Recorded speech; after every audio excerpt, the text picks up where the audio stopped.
There's absolutely nothing like a freshly toasted tea cake in the morning. But forget your shop-bought versions. Today I'm going to show you how to make your own that are packed with only fresh ingredients, making them far tastier and more irresistible than any shop-bought one can be. So keep watching and I will show you how to simply make these fantastic tea cakes.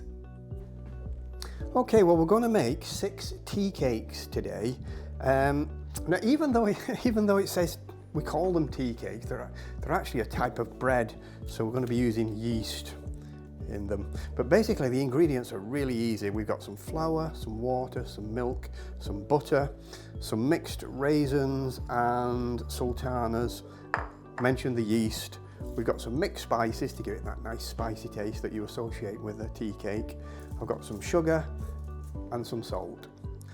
Now the first thing we're going to do is we're going to put the milk into a pan, and I'm going to turn it onto a pretty low heat. Basically what we're going to do is we're going to melt this butter into here. Oh, and it splashed everywhere. Okay, well that only took a minute or so, and can you see it's nicely melted in there. And what we're going to do now is I'm going to get the cold water, and I'm going to, well, the first thing I'm going to do, I'm going to switch the heat off, and I'm going to pour the cold water into there like that, and give that a stir. Now, what I'm trying to do here, I'm trying to get this butter melted in, so that I don't want to kill the yeast, because if it's too hot it'll kill the yeast, and if I'd melted the butter later it would have killed the yeast off.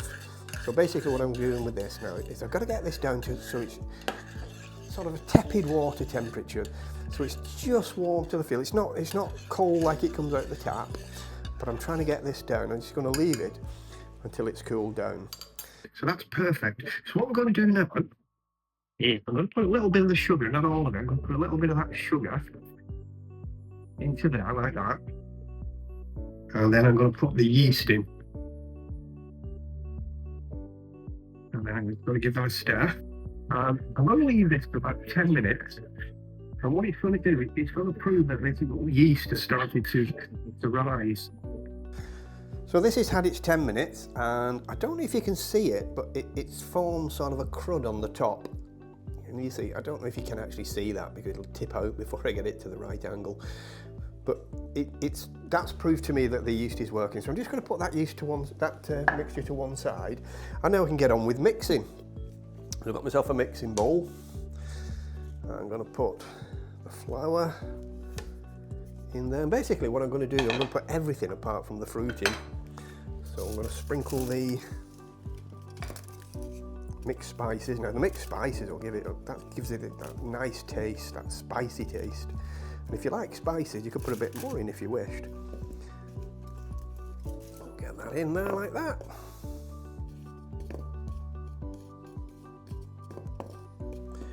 And then we'll have the sugar, and the sugar is what gives it its sweet taste. And again, if you've got a sweet tooth, you can put a bit more sugar in there. And I'm sure the lovely Maggie, if she'd have known I was making this today, I'd have said put a bit more sugar in. Get a bit of sugar in there like that. Oh, I've just noticed there's a little bit of the spice not gone in. That's it. And then the salt. And again, if you don't like a lot of salt, don't put as much in. It does give it flavour, and I don't like a lot of salt, but if you really don't want to put salt in, don't bother. And then you give that a good stir, and then what I'm doing is I'm making a hole in the middle,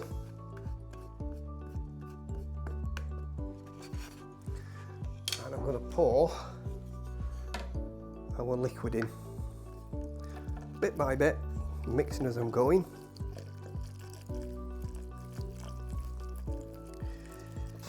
If it's a bit dry, you can add a bit more butter, a bit more water, but it does tend to go off. And what we're going to do, we're going to get our hands in here in a minute, which I love doing, so make sure your hands are clean. But basically I'm going to make a dough ball. Okay, so that started to go, so this is my favourite bit now. You've got to get your hands in here. So it's all nice and gooey. We'll just pop that out of the way there. Basically, I'm trying to get it to get all nice and mixed in.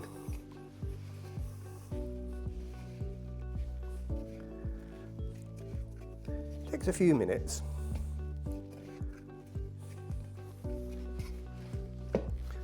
There we go. So get it onto the worktop, and we're going to start to knead this now. We're going to give it 5 to 10 minutes until it's nice and smooth. And if you think it's a little bit dry, you can just put a little bit of milk, just sprinkle a little bit of milk on it. It will go a bit tackier as you start working it like this. Alternatively, if you think it's a bit wet, just put a bit of flour on it. Now, normally I would have put a bit of flour down here, that's what this is for, but it did seem a little bit dry, but as I say, as I start to knead it, it's starting to go a bit sticky, so I think I will just put a little bit of, just a touch, like that, and we'll get back to you in about 5 or 10 minutes when this is all nicely kneaded. And that's it, nicely kneaded. And I can smell the cinnamon, it smells like a tea cake already. So that's lovely. Now what we're going to do now is I'm going to get myself a bowl, a mixing bowl. It's my old one, I've just cleaned it out. While I was off camera, I'm going to put a little spot of oil in the bottom.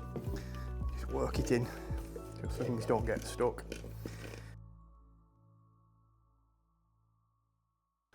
And we're going to cover this. Now have a look how big that is. This is going to take about an hour and a half, but I'm looking for it to sort of double in size. Once that's doubled in size, we'll be ready for the next stage. So we'll get back to you in about an hour and a half.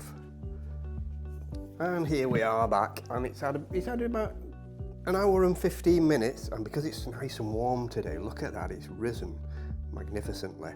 So you probably noticed before, by the way, that I didn't actually put the raisins and that in. We're going to put them in first. So what we're going to do now is we're going to get this out. I'm not going to put anything down in case any flour down in case it doesn't need it and it starts sticking, but if I think it needs it, I'll put a bit down. Basically what we're going to do is you're going to take some of this, put it in, and then you're going to knead it in like this so that it's all dispersed in there.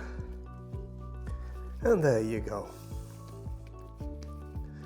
They're probably nice and mixed in there. And what we're going to do now is we're going to split this into 6 buns. And I'm sure there's a formula you can work out, because you should get about 6 out of this, but what I'm going to do, I'm just going to try it like this. I'm going to get a bit like this, and you want to roll it like that. And it depends how big you want these things. Don't forget they'll double in size, but you want to try and get them, I reckon that's about right. Can you see that? Remember, it's going to double in size. Not so much that way, it's going to go up. You could probably make it a bit thinner, like that. So let's see how many of those I can get out. I did about that much, didn't I, like that? So I sort of got them into sort of 6 equally sized bowls by just having a go and ripping a bit off this one and putting it on there. And what you need to do now is you need to flatten them down. Not forgetting, as I say, that they're going to get bigger as they rise. So get them something like that.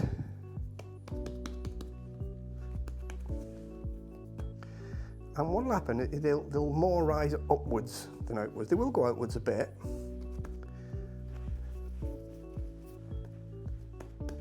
And they don't have to be perfectly round. Remember, this is home cooking.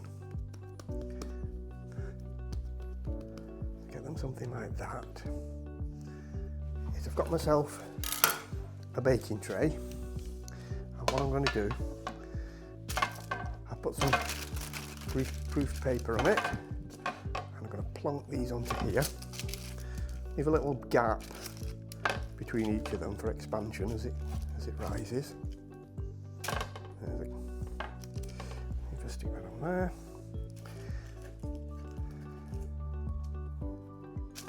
Like that. Now what we want to do now is we want to make them that tea cake shape, which is like that. It's like flat on the bottom and curved going into it like that. Just makes them look better. It'll taste exactly the same, but get the idea. So I'm just hoping these are going to be lovely. And then what we're going to do is I'm going to cover them lightly. And I could make it standing something up here because I don't want the weight of the tea towel to come on them if I can help it. But basically I'm going to cover these and I'm going to leave them for about 45 minutes. Now these have had about 3/4 of an hour, and look at how they've risen. They are fantastic. Look at the size of them. They're going to be so delicious. It's such a nice day today. It's an ideal day for rising pastry like this. So there's some little things that I just used to keep the dish towel away. So all we've got to do now is I've put the oven on to warm up at 200 degrees, and we're just going to give these up to 20 minutes, but I am going to keep an eye on them and I want them to be nice and golden. And what we're going to do that is we're going to crack an egg.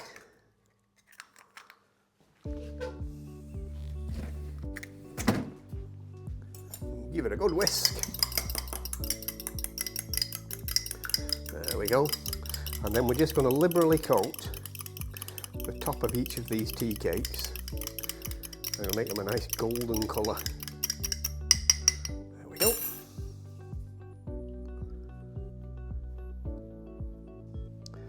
And that was the last one. And we're going to pop them into the oven now.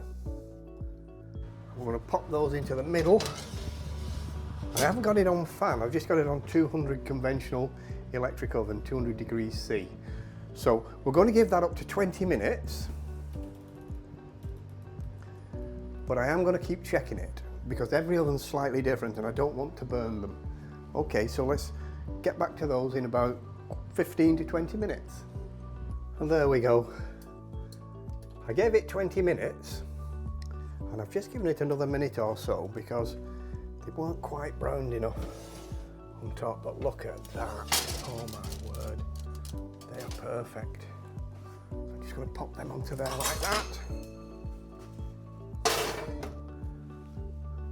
What we're going to do is put this board down here to put this on, but look at that, they're perfect. And what we're going to do, oh, they're nice and soft as well. Oh, oh, oh.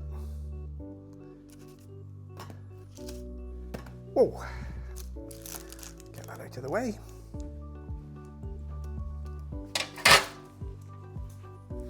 And there we have it. Perfectly made tea cakes. Ready for breakfast tomorrow. So what you do with these now, you let these cool. And then tomorrow, what we'll do for breakfast, we'll cut them in half, put them in the toaster, brown them off a bit, and then we'll smother them in butter. And that will be a perfect breakfast for me. So, thanks for making it to the very end with me. If you like this kind of stuff, then do give me a like, or better still, like and subscribe to me and I'll do more of them. So until the next time, thank you for watching and we shall see you next time. Thank you. Bye bye.